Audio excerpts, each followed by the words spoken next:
Qishloq xo'jaligi sohasi mamlakat iqtisodiyotining eng muhim tarmoqlaridan biridir. Ushbu yo'nalishda yangiliklarga erishish, innovatsion yondashuvlarni amaliyotga joriy etish, tinimsiz ilmiy izlanishlar olib borish bugun zamon talabiga aylangan. Dasturimizni Toshkent viloyati va Yangiyo'l tumani prokuraturasi hamda Toshkent davlat agrar universiteti hamkorligida tashkil etilgan tadbir bilan davom ettiramiz.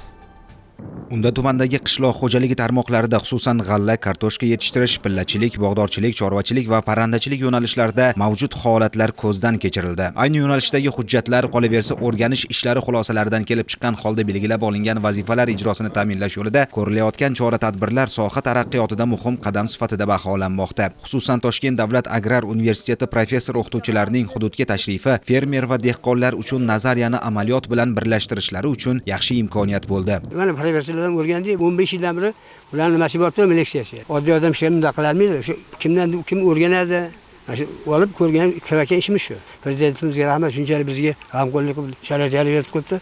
Men bundan menga roziman. Bug'doy yetishtirishda e'tibor berish kerak bo'lgan jihatlar, zaruriy ko'nikmalar yuzasidan olib borilgan suhbat kartoshka ekilgan dalada ayni sabzavot haqidagi mulohazalar bilan davom etdi. Prezidentimiz Toshkent davlat agrar universiteti faoliyatini takomillashtirishga oid qo'shimcha chora-tadbirlari to'g'risida 135-sonli qarorlari chiqdi. Qoraqalpog'iston Respublikasi va viloyatlarda loyiha ofislarini yaratish bo'yicha vazifalar belgilangan. Tumanlarda, hududlarda mana shu qishloq xo'jaligi ekinlari brendini yaratish, yangi ishlanmalarni joriy qilish, qo'llab-quvvatlash, shu bilan birga mana shu olimlar bevosita shu fermer klasterlar va dehqon xo'jaliklarida seminarlar, o'quv kurslari tashkil etish bo'yicha vazifalar belgilandi. Tumanda sabzavot ekinlari hozirgi kunda mana 3400 gektar sabzavot ekinlari ekilgan. Kartoshkasi 1700 gektar maydonga kartoshka ekilgan. Ulardan mana 90 boz sabzavotlardan sarimsoq piyozni mana 350 gektar, undan tashqari karom 300 gektar maydonga ekilingan. Shu bilan birga ushbu tumanda 100 gektardan oshiq 59 ta issiqxonalar mavjud. Albatta sabzavot ekinlarini hozirgi kundagi yetishtirish holati, ularda uchraydigan kamchiliklar va ushbu kamchiliklarga biz tavsiyalar va ko'rsatmalar berish bilan hamkorlik qilyapmiz.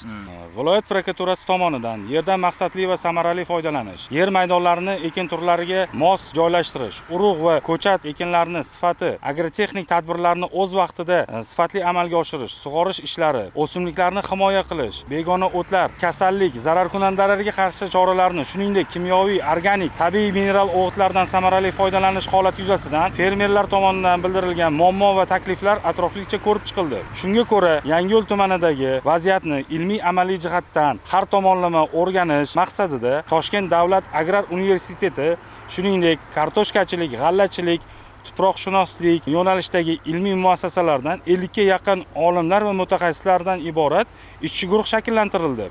O'rganish ishlari manzilli va samarali tashkil etish maqsadida tuman hududlari kesimida taqsimlanib, ushbu ishlar amalga oshirilmoqda.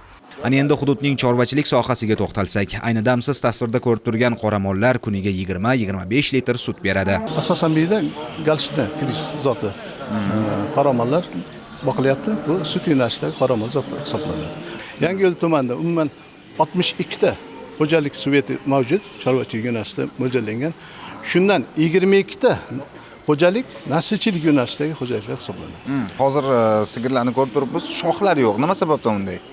Sabab bularni buzoqlik davrida bularni shoxi mahsulotlardan foydalanib kuydiriladi, olib tashlanadi. Iste'mol qilayotgan oziqasini, energiyasini shoxga ketib qolishi mumkin. Shoxga sarflab oladi. Mahsulotga emas, deylik shoxga ham qisman misol uchun energiya sarflanadi. Shu sabab. Undan tashqari bu xavfsizlik jihatdan bir-birini mayib qo'ymaslik maqsadida shoxlar kesiladi.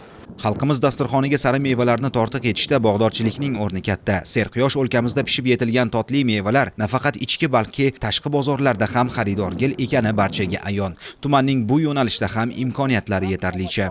Mutaxassis olimlar, professor o'qituvchilarni ilmiy, amaliy natijalarni, ilm-fanni ishlab chiqarishga integratsiya qilish bo'yicha hamkorlik ishlarini olib borilyapti. Shu yuzasidan agrar sohada yetishtirilayotgan qishloq xo'jaligi mahsulotlarini o'rganishimiz davomida ishlab chiqaruvchilar tomonidan bir qancha kamchiliklar kuzatildi. Bu kamchiliklarni biz har bitta soha mutaxassisi tomonidan kerakli tavsiyalar berdik. Shu o'rinda bog'dorchilik sohasida ham biz mana bir qancha qo'llanmalar, tavsiyalar olib kelganmiz. Yangiyo'l tumanida yetishtirilayotgan bog'dorchilik, sabzavotchilik, fermer xo'jaliklariga o'zimizning ilmiy amaliy tavsiyalarimizni berib o'tdik. Mazkur jarayonlardan ko'zlangan asosiy maqsad tumanning qishloq xo'jaligi tarmoqlarida samaradorlikni oshirish, yer va suv resurslaridan oqilona foydalanishni ta'minlash, hosildorlik va mahsuldorlikni ko'paytirish, sohadagi muammolarni ilmiy yondashuvlar asosida bartaraf etish hamda fermerlar faoliyatini yanada qo'llab-quvvatlashdan iboratdir.